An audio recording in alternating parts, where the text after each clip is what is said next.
John said that when I look at cable news, he didn't say his expectation, but he hinted that his expectation was that cable news would defend USAID. Now, you can feel how you feel about USAID. I think there's certainly been some things that are quite questionable that have come out as the Doge Task Force looks into that. But think about it. Why is it inherent that the press be looking to defend USAID? They might, but why is it inherent? Why is it an expectation? It shouldn't be an expectation. What you should do is look at what has come out about that group. Look at the basis of those claims and adjust your coverage based on the facts you gather. But no, that's not what John's asking for there. What John is asking for is a resistance to any threat. He can't fathom why someone might consider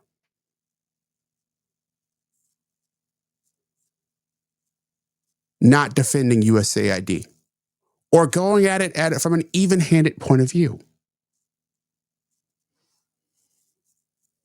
I'm not hearing a lot about, here's the specific program that is so valuable, and by not funding that, this is we lose. There's been, to be fair, there's been some attempts at that, but the overwhelming majority has been, we are sleepwalking into a constitutional crisis.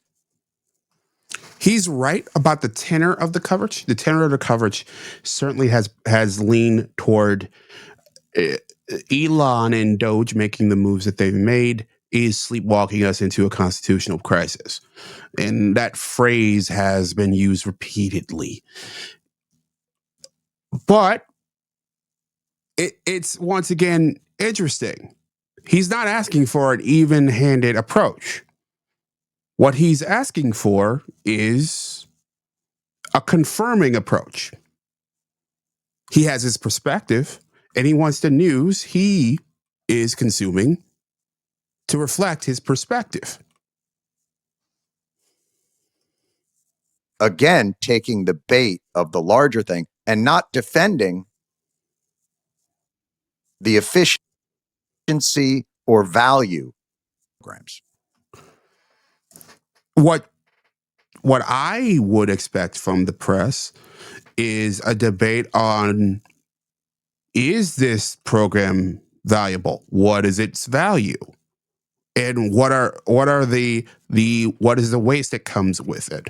What elements of it should stand? And here's why. What does it do that we want to keep?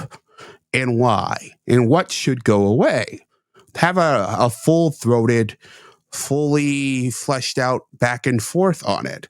That's not what John's asking there. What John wants is his media to have an immediate fight for USAID.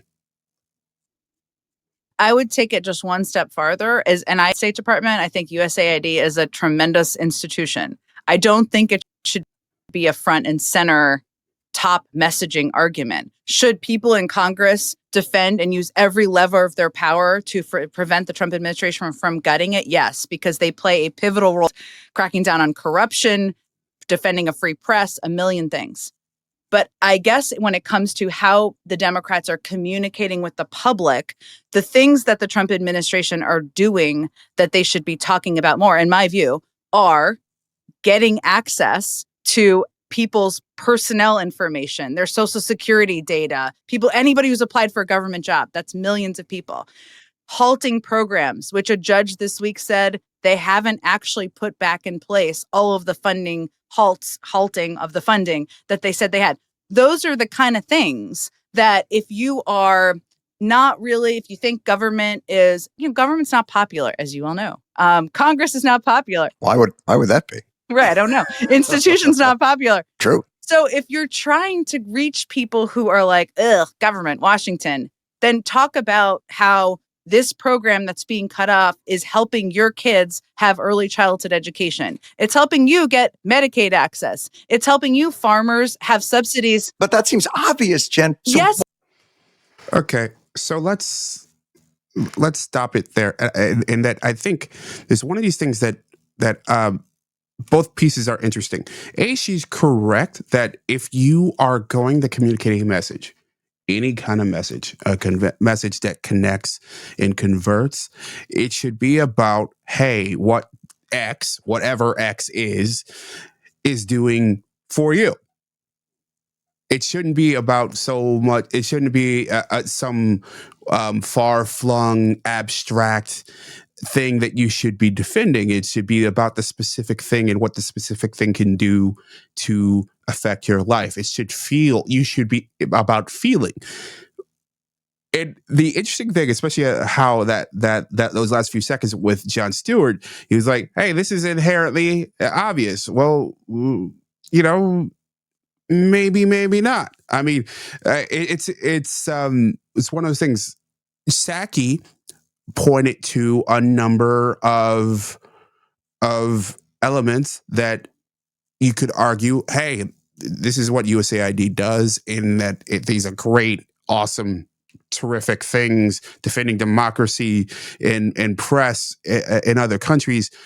I mean, there are broader questions that I would expect and want the press to address. Like, okay, we're funding newspapers in other countries. Like, why are we funding newspapers at all, let alone in other countries? Why are we intervening in elections and governments in other nations? Maybe we should, but what we should do, and what I would expect, is a full-on debate on whether we should. And that's not what's happening. What's happening is, in MAGA land, we are getting the cut that meat. It's Ron Swanson, slash it. And in the what's left of the Democratic establishment in the mainstream media, the argument is like, these things are inherently awesome. Everything's great. What we need is a more nuanced argument over whether or not we want to use soft power around the world, which is essentially what USAID does. What they do, why they fund things like transsexual. I believe it was a theater group. Was that in Hungary? But it was a transsexual theater group that they gave millions to. Why would they do that? Well, they wanted soft power projection. They wanted people inside that country who were sympathetic to the goals of the American government. Now, whether we should or should not be doing that should be the question. Not, hey, whether USAID exists or not. That should be downstream. What should be the question is like, hey, should we be interfering in the everyday politics of other nations to that extent? Where we are going in and we are funding rebels, where we are funding different niche groups in order to get them to see the world our way. That's what the debate should be about. Instead, we are like, oh my God, Trump fascism. And oh my God, slash it. No, we should argue about the issue.